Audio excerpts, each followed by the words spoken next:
We might think that to compete in CrossFit at the highest level, a person would need incredible genetics and optimal health. Well, think again.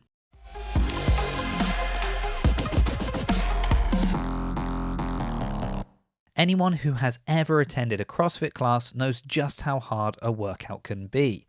And we can use that data and extrapolate from there, looking at the weights, the times, the workouts at the CrossFit Games, and guesstimate just how hard those workouts must be. Or if we're feeling like a challenge, why not give one of them a try? Likewise, most of us will have taken on a workout when we just weren't feeling our best. Not because we'd gone out the night before, but when our physical health is letting us down. We just don't feel the way we usually do. And as if CrossFit workouts aren't hard enough when we're feeling great, in those cases, they're even more challenging.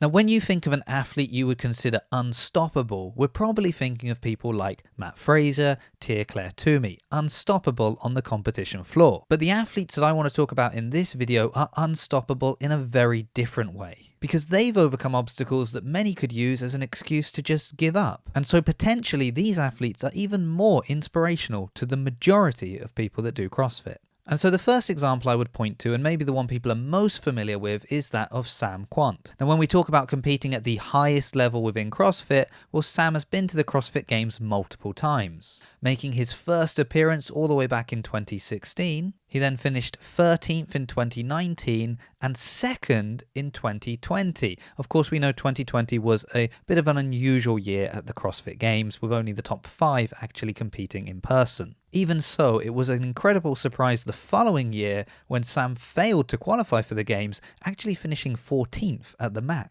And this is when he started opening up about his health issues, to the point that he had been contemplating withdrawing prior to the MAC, considering the fact he'd actually been in urgent care shortly before the competition. Now, during that period, through Instagram posts and interviews that he did, he talked about the fact that actually he had been suffering with chronic illness since 2017. In some interviews, he was talking about the fact that he was having breathing issues akin to asthma, despite not having asthma, random abdominal pain. So there were a number of things that he was dealing with at that time. And around the time of the MAC, there was no clear explanation as to exactly what he was suffering with. And I haven't seen any following details since then. Now, I did actually reach out to Sam, and it was a nice reminder of just how small a fish I am within the CrossFit pond, because I've heard nothing back. So a good reminder to say, if you want to help me out, feel free to go over to my Instagram, JasonCF Media. You can follow me there or subscribe to the channel if you haven't done so already. So while we don't know the exact details of what Sam had or how he's feeling at the moment, clearly he's been able to get a handle on whatever it is, because last year he was able to finish an impressive 4th at the CrossFit Games. And talking of last year's CrossFit Games, let's just take a look at the women's field for our next example. And that would be CrossFit Games rookie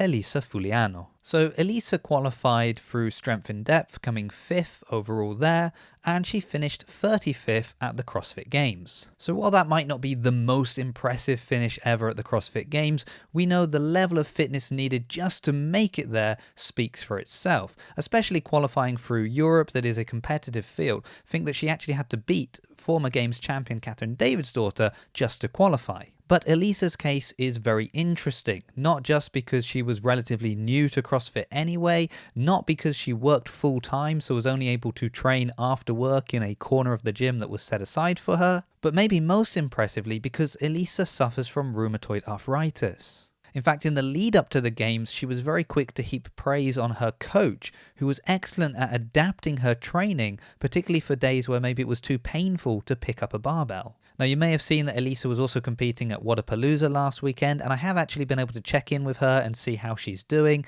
Now, Elisa's very happy at the moment. She says that she's on a new therapy that is really helping her to manage the rheumatoid arthritis, and she says that she's really only in pain in extremely stressful situations.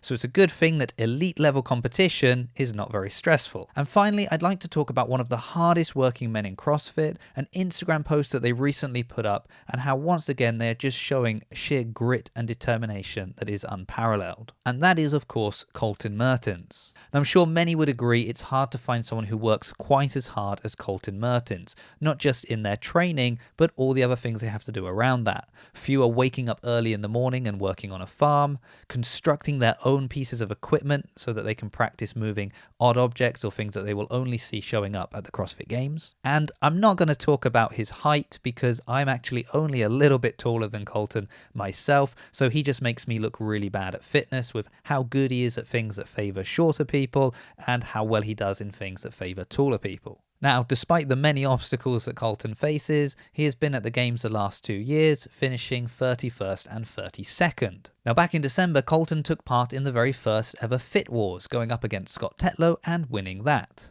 However, he did then have to back out of going to Wodapalooza. So what was it that stopped Colton from going to Wodapalooza? Because up until then, we'd seen him posting training videos and he was obviously determined to go.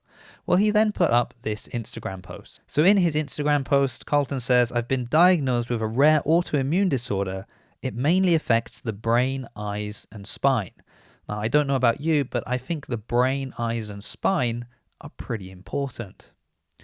He explains that things started a couple of weeks ago. He was experiencing bad migraines, severe eye pain that lasted for around 10 days, and then he actually started to lose a lot of his vision and decided it was time to see a doctor. He stayed in hospital for 5 days receiving treatment and testing. He's now home and mostly pain-free. And then he talks about he's slowly working his way back into training, and he goes on to talk about his goals and determination that he wants to get back into training. He felt he was fitter than ever before going into Wodapalooza, and he wants to get not just back to that level but beyond. Even though he still hasn't recovered all of his sight, he's going to probably have to use stronger contact lenses and a whole list of other difficulties that he's facing at the moment. And if you follow his Instagram, you'll see, true to his word, he is already back training hard and making the rest of us look bad. And every year I look forward to seeing what Colton is going to be able to pull off and if he's going to make it back to the Games, and this year I'm more interested than ever before. But why highlight these 3 athletes and their stories? Well, because most of us don't have aspirations of going to the CrossFit Games. No, we do CrossFit because we just want to be as fit and healthy as we possibly can. And when life throws us a curveball, so maybe it is that conversation with a doctor receiving a diagnosis that we were really hoping wasn't going to be the case. And then I think it's good to have reminders of athletes like this that are able to keep on competing at the highest level of CrossFit, something we're not planning to do, despite these extreme obstacles. And then we can think about ourselves that the solution is not to give up and stop doing the thing that is making us fit and healthy, but to find a way that allows us to continue doing it with our new circumstances. In fact, local boxes and affiliates around the world are full of these kind of inspirational stories that would encourage people to get into CrossFit no matter the challenges they're facing. Unfortunately, these stories are not the kind that get clicked on when they're made into videos on YouTube. For a lot of people, if it's not about the Games, they just don't want to know. So I thought this was a great loophole so that we could use some Games athletes just once again to show that CrossFit really is for anyone.